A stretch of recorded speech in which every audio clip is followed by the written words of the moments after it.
Okay, 2200. Let me go for 1 e4. This game has no increment, so if I want to have any chance of survival, I have to play really fast because I've been losing my last few games because I'm trying to commentate on the game and play at the same time without increment. So of course, in this series, we're going to be going for the Scotch Opening, which is very instructive. I'm going to play this for the first few episodes because of the attacking potentials of the Scotch. Hopefully, I get to demonstrate them in this game.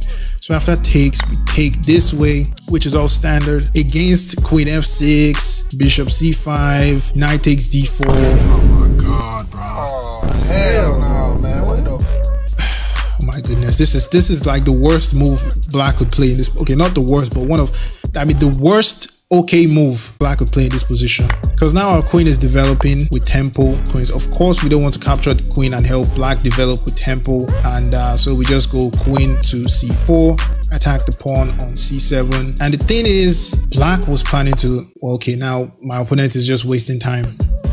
This is not how you do it, fam. So I could just play knight to c3, continue my development, and let's see how it goes. Now the threat is knight to d5. Yeah, this doesn't work because now I can go knight a5. So after knight a5, even if Black takes this way, I could just move my king. Although I might not want to. Yeah, I could just play king e2. And the queen, no, the queen is not hanging. No, the queen is not hanging. Okay, so maybe knight d5 should be the queen here.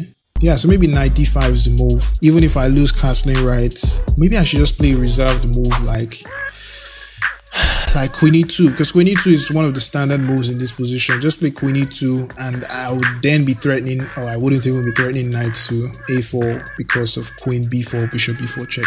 So maybe knight d4 is the correct move. Knight d4, bishop takes f2, king e2, and yeah, now the knight is hanging. The queen has to stay there protecting the bishop.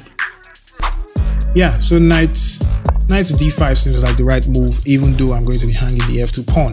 Mind you, my opponent doesn't have any checks unless they want to play queen a5 check. But after queen a5 check, I could even develop the bishop with tempo, and yeah, my opponent is in trouble actually.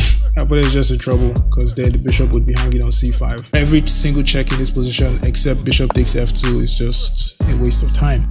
Exactly. Now my opponent makes another. This is a blunder at this point. I'm just going to call it a blunder because here I can develop the bishop with tempo, so I don't know what queen d6 was all about. The bishop develops with tempo. I'm attacking the queen. Knight takes c7 is coming next. It's the end of the world. Queen d7 doesn't even help. This is just check. Oh, okay, resign now. Yep.